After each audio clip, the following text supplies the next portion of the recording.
Salut YouTube et bienvenue dans cette nouvelle vidéo. Aujourd'hui je vais tout simplement vous présenter la config PC que je trouve la plus adéquate pour Fortnite en 1080p et en ultra. Je sais que c'est embêtant mais ce PC ne comprend ni le montage ni Windows. Mais vous pouvez monter le PC vous-même et acheter Windows pour 10 €. Donc je me fais pas de soucis pour vous. On le verra plus tard mais le prix que je vous donnerai en fin de vidéo n'est valable que pour le moment. Écrivant cette vidéo fin août 2019. Allez, on arrête de traîner, c'est parti.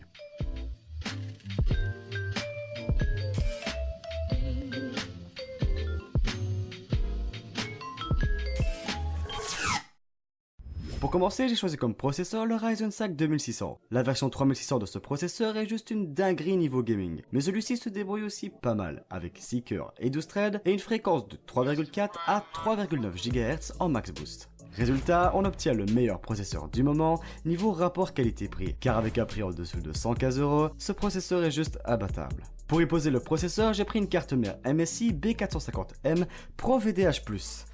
Et oui, ce nom est très long. Elle est à environ 75 € ou 75 pour nos amis français, ce qui est clairement un excellent prix au niveau de ce qu'elle offre. Alors, au-delà de la connectique ultra suffisante, cette carte mère propose 4 slots pour y poser la RAM, et c'est assez rare dans les cartes mères bas de gamme pour le préciser. Aussi, je le redis, même si c'est un avis personnel, le support du BIOS MSI est l'un des supports qui fait partie des plus simples à utiliser à mon sens, et je n'ai pas besoin de le préciser, mais cette carte en bénéficie évidemment. Ensuite, j'ai décidé de prendre 2 barrettes de RAM de 8 Go, pour en avoir 16 au total. Je conseille évidemment les mêmes HyperX Free que dans la vidéo précédente, mais celles-ci sont tout le temps en rupture de stock dû à leur faible prix. Du coup, soit vous attendez et vous aurez 16 Go de RAM, soit vous prenez 2 barrettes de 4 Go, histoire d'en avoir au moins 8. C'est toujours moins que 16 Go, mais au moins vous restez dans le budget. Et au pire, si vous savez mettre 30 € de plus, bah achetez 16 Go directement. Ça ira plus vite. Pour la carte graphique, je suis parti non pas sur la GTX 1160 Ti, mais sur la Sapphire Pulse RX 580. La dernière fois, on était parti chez le concurrent de AMD, avec un 1160 Ti, mais restrictions de budget oblige, on descend un peu en gamme. Malgré cela, la RX 580 reste une très bonne carte graphique, qui prend la relève chez AMD au niveau du milieu de gamme, et ce avec brio. Mais bref, on ne va pas traîner plus longtemps, au niveau benchmark, cette carte se débrouille pas trop mal. Pour seulement 170 €, cette carte vous fera tourner tous les jeux du moment, bien que pas toujours en ultra, développant une sacrée puissance malgré sa petite taille. Et je ne vais pas tourner plus longtemps,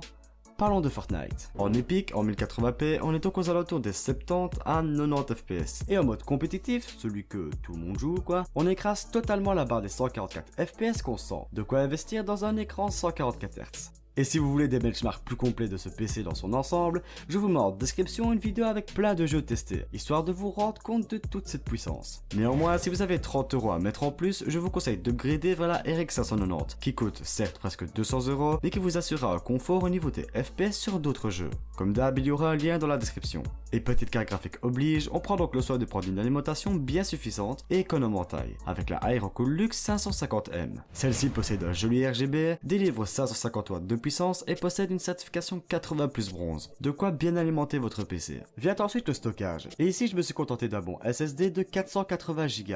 Pas de disque dur ici, mais si vous avez 20 à 40 € de plus, vous pourrez vous dégoter un bon HDD de 500 Go, voire de 1 Tera. Et évidemment, il y en aura dans la description. Et enfin, je vous présente le boîtier incontournable des configs à ce prix, l'Aerocool Silon. Ce boîtier qui, je le précise quand même, ne coûte que 30 € est le must-have de cette catégorie de prix. Avec un ventilateur à l'arrière et une jolie ligne RGB sur le devant, ce boîtier est parfait niveau design. Et n'ayez crainte, le câble management s'y fait très naturellement. Néanmoins, je trouve qu'il serait préférable d'y ajouter un ventilateur supplémentaire à l'avant. Alors si vous avez le budget, foncez. Et voilà, au final on se retrouve avec une config à 550 € environ, qui peut faire tourner la plupart des jeux en bonne qualité.